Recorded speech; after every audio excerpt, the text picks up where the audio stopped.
Hello बेटा जी, आपका एक बार फिर से स्वागत है मेरे साथ। ठीक है, इंग्लिश की क्लास में। तो आपको मैं आज बताने वाला हूँ, पढ़ाने वाला हूँ, ठीक है, पोइट्स एंड पेनकेक्स। ओके, तो यहाँ पे पोइट्स तो चलो ठीक है, लेकिन पेनकेक समझ लेना आप, यहाँ पे एक मेकअप ब्रांड है ये। ओके, और कोई खाने वाली चीज तो बिल्कुल भी नहीं है। डन। तो ये मेकअप ब्रांड से एक जिसके बारे में बताया गया है चैप्टर के अंदर अशोक मित्रन के द्वारा। तो ये चैप्टर किसके द्वारा लिखा गया है? अशोक मित्रन के द्वारा। डन।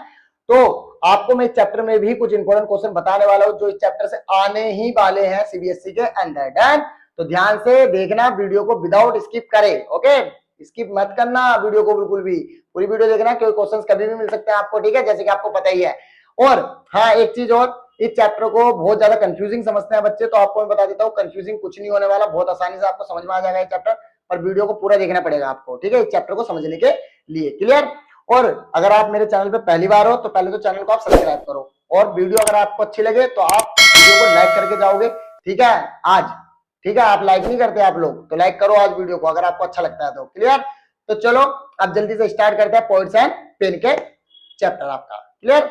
जैसे कि आप देखो, सबसे पहले मैं आपको यही दिखा देता हूं बेटा कि पोइट्स और पेनकेक्स में मैंने साफ साफ लिख रखा है यहाँ पे कि पोइट्स जो पैनकेक्स है, मतलब यहाँ पे वो क्या है, आपका मेकअप ब्रांड है। देखो आप यहाँ पे शो हो सकता है, जैसे कि ये न्यूज़पेपर में दिखा रखा है इस लड़की के साथ कि किस तरीके से इस लड़की ने मेकअप ब्रांड को यूज कर रखा है, उस तरीके से। तो चलो आगे बात करते हैं। इस चैप्टर को अशोक मित्रन के द्वारा लिखा गया है, ठीक है, राइटर है ये। क्लियर? तो यहाँ पे सबसे पहले जो इंपॉर्टेंट कैरेक्टर आता है, ये मानो इंपॉर्टेंट टॉपिक आता है बेटा, वो आता है वर्थ ऑफ जिमनी स्टूडियो। कि जो जिमनी स्टूडियो है उसका वर्थ कैसे हो। आपको मैं सबसे पहले बात बता देता हूँ, जिमनी स्टूडियो बेटा एक, ठीक है, आपको फिल्म प्रोडक्शन कंपनी है ये, और इस फिल्म प्रोडक्शन कंपनी के चारों तरफ ही ये चैप्टर ऐसे करके कुछ गोल गोल गोल गोल घूमने वाला है आपका। डन। चलो देखते हैं। अर्लियर डेज में, शुरुआती दिनों में जिमनी स्टूडियो क्या थी? री ऑन फिल्म इंडस्ट्री, ठीक है, फिल्म प्रोडक्शन कंपनी हुआ करती थी, जहां पर सोर्सेज क्या थी उसके? Truck loads of the popular makeup brand. जहां पे ट्रक भर भर के, ठीक है, कुछ मेकअप आया करते थे, मेकअप प्रोडक्ट्स आते थे जो होते थे किस ब्रांड के? पैनकेक ब्रांड के। तो बेटा पैनकेक क्या थी यहाँ पे? Makeup brand. Okay, potentially use by the iconic figures, और इससे ब्रांड को आइकॉनिक फिगर्स के द्वारा यूज किया जाता था, जैसे कि ग्रेटा गर्वो और Vyjayanthimala, sorry Vyjayanthimala. And the studio makeup department, और एक मेकअप डिपार्टमेंट होता था बेटा स्टूडियो में। सिचुएटेड द बिल्डिंग, जो कहां पर सिचुएटेड था? बिल्डिंग में रोबोट क्लिफ स्टेबल की, एंड हैड हिस्टोरिकल सिग्निफिकेंस। ये बंदे जो थे रोबोट क्लिफ, ये हिस्टोरिकल सिग्निफिकेंस रखते थे। क्लियर? इस वजह से इनको ऐसा माना जाता था कि बहुत सारी बिल्डिंग है इनकी, इनके नाम पर एक्चुअल में बेटा ये सिटी के अंदर रूमर था एक सिर्फ, ठीक है, एक अफवाह थी। ओके, चलो, तो ये था बेटा जिमनी स्टूडियो। आपको पता लग गया, सिंपल सा एक फिल्म प्रोडक्शन कंपनी थी। डन। और इसमें मेकअप की जो ब्रांड आती थी वो आती थी पेनकेक्स, जो ट्रक भर भर के आती थी, ठीक है, बड़े बड़े स्टारों के लिए। ओके, चलो अब यहां से थोड़ा इंटरेस्टिंग शुरू होता है ये चैप्टर, ध्यान से समझना आप। ठीक है, देखो सबसे पहले अनविलिंग द मेकअप डिपार्टमेंट। सबसे पहले मेकअप डिपार्टमेंट को अनविलिंग करते हैं, उसके ऊपर से पर्दा हटाते हैं। ठीक है, उसका जरा घूंघट तो हटा के देखें कि मेकअप डिपार्टमेंट के अंदर है क्या, है ना। चलो अब देखो, सबसे पहले मेकअप डिपार्टमेंट पर से जब पर्दा हटता है तो पर्दा हटने पे क्या पता लगता है हमें बेटा? With in the makeup department, कि मेकअप डिपार्टमेंट जो है हमारा उसके अंदर, सबसे पहले तो हमें ये पता होना चाहिए कि ये अपर फ्लोर पर था, ठीक है, बिल्डिंग के। उसके बाद मेकअप डिपार्टमेंट के अंदर बेटा रिसेंबल था हेयर कटिंग सैलून, मतलब पूरे के पूरे मेकअप डिपार्टमेंट को इस तरीके से बनाया गया था, जहां पे ना बाल वगैरह कटवाते हैं ना, जैसे कि नाई की दुकान होती है, वैसे उसको पूरा सेटअप कर रखा था। बताओ, ठीक है, मेकअप डिपार्टमेंट को। वहीं पे ना बहुत सारे उसमें शीशे लगे हुए थे, और हर एक शीशे के चारों तरफ बेटा बहुत सारी क्या थी? लाइट्स लगी हुई थी। जैसे कि मैं देखो आपको दिखाता हूँ किस प्रकार की लाइट कह रहा हूं मैं आपको। देखो, जैसे कि आप यहाँ पे नोटिस करो, देखो ये शीशा है, इस शीशे के चारों तरफ आप देख सकते हो कैसे लाइट लगी हुई है। ठीक है, देखो ध्यान से देख लो, कहीं आपको कंफ्यूजन हो फिर। देखो यहाँ पे ये इस तरीके की लाइट, ठीक है, तो ऐसे लगी हुई थी लाइटें चारों तरफ शीशे के। और यहाँ पे जब लाइटें लगी होती थी बेटा, तो ये लाइटें इतनी तेज लाइट होती थी कि मान लो जो मेकअप करने बैठता था बंदा वहां पे, मतलब जो भी आर्टिस्ट, उसकी आंखों में लगती थी ये लाइटें। ठीक है, चलो आगे बात करते हैं। दिस डाइवर्स टीम, और यहाँ पे बहुत सारी टीमें होती थी बेटा, मेकअप आर्टिस्ट होते थे बहुत सारे, healing from the different range, जो अलग अलग रेंज और अलग अलग बैकग्राउंड से आते थे मेकअप डिपार्टमेंट के अंदर काम करने। एंड प्रोसीड द स्किल, जो अपनी स्किल्स को दिखाने आते थे। ठीक है, और उनके पास ऐसी स्किल्स थी कि वो किसी भी बंदे का मेकअप करके उसका हुलिया बदल देते थे, मतलब उसका शकल ही बदल देते थे मेकअप करके, जैसे कि आप देख सकते हो। बताओ, ऐसी थोड़ी ना होगी, ये मेकअप करके देखो कितना ज्यादा उसको चेंज कर दिया।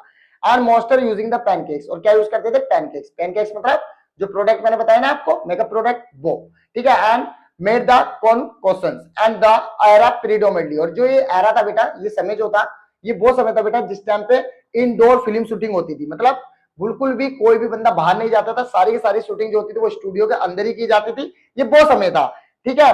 And make the actor look अगली, और ये सब मेकअप करके जो आर्टिस्ट होते थे या एक्टर होते थे उनका लुक जो होता था बिल्कुल अगली बना दिया जाता, मतलब खराब बना दिया जाता था, ताकि वो प्रेजेंट कर सके, ठीक है, स्क्रीन पर अपने आप को। And maintain the strict hierarchy, और क्या करके स्ट्रिक्ट करते हैं, मतलब अपनी हायरार्ची को बना सके डिपार्टमेंट के अंदर। चलो आगे बात करते हैं। पोइट हमारा जो है वो शैडो के अंदर है, एक ऑफिस बॉय, ठीक है, वर्ल्ड के अंदर। देखो एक यूनिक फिगर है बेटा, ऑफिस बॉय बच्चा है ये, ठीक है। तो मान लो ज्यादा बड़ा भी नहीं होगा, आपका करीब कितने साल का होगा, थोड़ा ही बड़ा होगा, ठीक है। तो 18-19 साल का मान लो चलो इसको, मेकअप डिपार्टमेंट के अंदर ये बच्चा था, और ये एक अर्लियर 40s के अंदर यहाँ पे आता है, एक सपना लेके कि वो क्या बनना चाहता था, स्टार बनना चाहता था, ठीक है। And needed the poet touch, वो पोएट के टच में आया, and studio workforce, and his role involve the preparing the makeup for crowd. उसका रोल पता क्या था, वो मेकअप तैयार करता था बेटा, ठीक है, जो भी वहां पे क्राउड होता था उसके लिए मेकअप तैयार करता था। And play during the crowd shooting days, and painting the face and to close every pores, हर तरह से हर फेस को, मतलब जो फेस होते थे, ठीक है, आर्टिस्ट के, मतलब जो एक्टर होते थे उनके फेस को वो क्या करता था, कलर करता था, प्रिंट करता था, तैयार करता था उन्हें।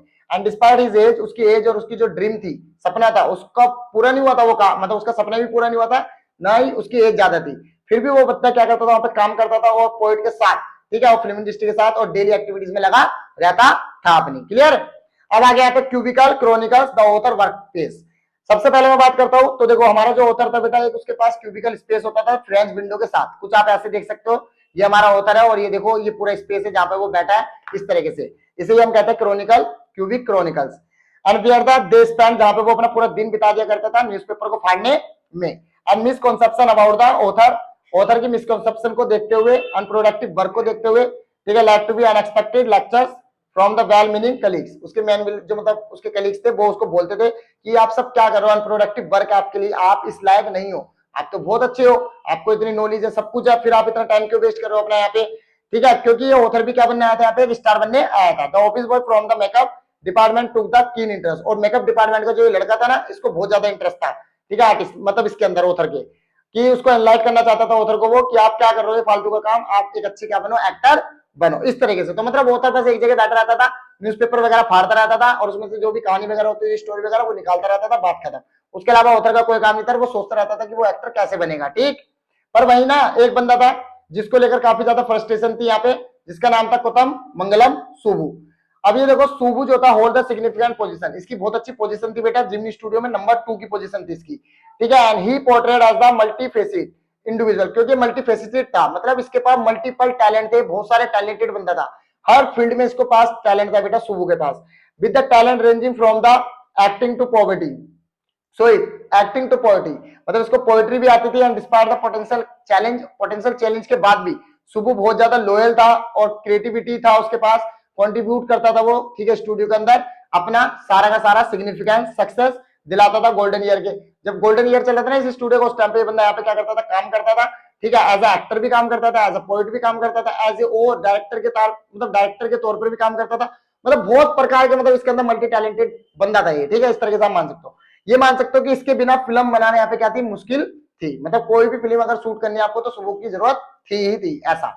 And the narrative suggest that the become the focal point, और यही मान लो नरेटर ये कहता है हमारा, मतलब जो राइटर है, कि पूरे के पूरे स्टूडियो के अंदर फ्रस्ट्रेशन का अगर एक रीजन था, एक फेस था, तो वो था Subbu with in the makeup department के अंदर, and making the him character of interest, और यही चीज उसके कैरेक्टर को क्या बनाता है, इंटरेस्टिंग बनाता है। चलो आगे देखते हैं MRA इन विजन। देखो सर्कस एट जिमनी स्टूडियो, ये एक सर्कस थी बेटा जिमनी स्टूडियो के अंदर, ये देखो आप जैसे कि सर्कस कर रहे हैं ना वो। अब देखो जिमनी स्टूडियो के अंदर, Gemini studio witness a warm reception for the Frank Buchman's moral rearmament army, मतलब moral rearmament army MRA vision, ठीक है, जो कि फ्रैंक बुकनन, ठीक है, उसकी रिसेप्शन के लिए बॉम्ब किया गया था, तैयार किया गया था, कैरेक्टराइज एज इंटरनेशनल सर्कस, और ये इंटरनेशनल सर्कस थी।